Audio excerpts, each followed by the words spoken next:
সুৎকরি নুস তার মাঝে তো বাংলাদেশি একজন মানুষের মুসলমানের কোনো একটা সিবাসুরত তার মাঝে লাগে না, তার মাঝে খ্রিস্টানের সিবাসুরত লাগে এই সুৎকরি নুসর।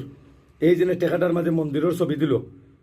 আমরা কি মুসলমান হিসাবে আমরা বুকর মাঝে টেকা লইয়া আমরা এখানে নমাজ পড়তাম, আমরা নমাজ হইব?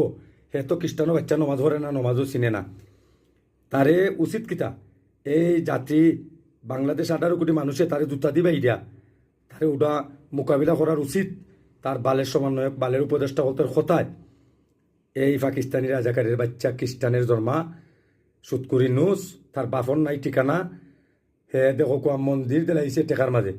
আপনার আজকে এই ভিডিওতে আপনারা প্রমাণ করে দিবা কেবা কারা মন্দিরের বিপক্ষে আছেন। যদি একটা মসজিদের ছবি দিত বা একটা কোরআন শরীফের ছবি দিত তে মান্যা নেওয়া গেল নে।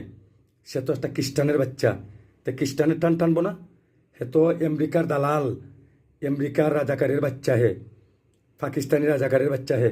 তার মাঝে তো বাঙালির কোনো ডোল নাই সুৎকুরি নুসর